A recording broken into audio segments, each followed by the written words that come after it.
ಮತ್ತು ನಾವು ಹೋಗ್ತಾ ಇರೋ ಟೈಮಿಂಗ್ ಬಂದ್ಬಿಟ್ಟು 10:51 ಆಗಿದೆ. ತುಂಬ ಕ್ರೌಡ್ ಇರಲ್ಲ ಅಂತ ನಾವು ಹೋಗ್ತಾ ಇದ್ದೀವಿ ಅಂದ್ಕೊಂಡಿದ್ದೀವಿ. ಬಟ್ ಗೊತ್ತಿಲ್ಲ, ಸಿಟಿಯವರೆಲ್ಲ ಇವಾಗಲೇ ಫ್ರೀ ಆಗಿಬಿಟ್ಟು ಅವರ ಜಾತ್ರೆ ನೋಡೋಕೆ ಬಂದರೂ ಬರ್ಬೋದು.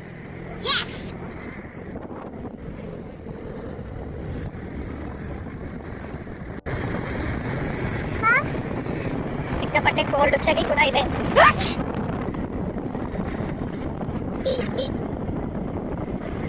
ನಾವು ಸ್ವಲ್ಪ ರೋಡಿಂದ ಹೋಗ್ತಾ ಇರೋದು. ಸೊ ಇದು ಸ್ವಲ್ಪ ರೋಡು. ಬಾರ್ಗಳಂತೂ ಸಿಕ್ಕಾಪಟ್ಟೆ ರಶ್ಶು. ಇಲ್ಲೆಲ್ಲ ರೋಡ್ ಕ್ರಾಸ್ ಮಾಡಬೇಕಾದ್ರೆ ತುಂಬ ಹುಷಾರಾಗ. ಆಮೇಲೆ ಲಗೇಜು, ಬ್ಯಾಗು, ಮಕ್ಕಳು ತುಂಬ ಕೇರ್ಫುಲ್ಲಾಗಿ ನೋಡ್ಕೊಳ್ಳಿ. ಬೋರ್ಡ್ ಎಲ್ಲ ಜಾಸ್ತಿ ಹಾಕೋ ಬರಕ್ಕೆ ಹೋಗಬೇಡಿ, ಸೆಕ್ಯೂರಿಟಿ ಇರಲ್ಲ. ಈ ಸಲ ತುಂಬ ಫ್ಲೆಕ್ಸ್ಗಳು ಕಾಣ್ತಾ ಇದ್ದಾವೆ. ಜಾತ್ರೆಗಿನ್ನ ಫ್ಲೆಕ್ಸ್ಗಳೇ ತುಂಬ ಜೋರಿದೆ ಅನ್ಸುತ್ತೆ. ಇಲ್ಲ ಇಲ್ಲ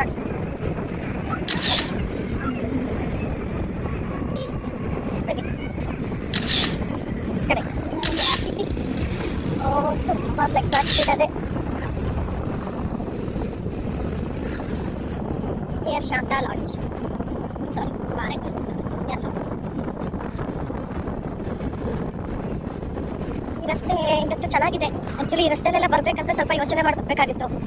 ಇವತ್ತು ತುಂಬ ಚೆನ್ನಾಗಿ ಮಾಡಿದ್ದಾರೆ ರಸ್ತೆನ. ಇದು ಯಲ್ಲಮ್ಮನ ಟೆಂಪಲ್. ಇಲ್ಲಿ ಯಲ್ಲಮ್ಮನ ಟೆಂಪಲ್ಲು, ದುರ್ಗಮ್ಮ ಟೆಂಪಲ್ಲು ಒಟ್ಟಿಗೆ ಸಿಗುತ್ತೆ ನಮಗೆ ಬರ್ತಾ.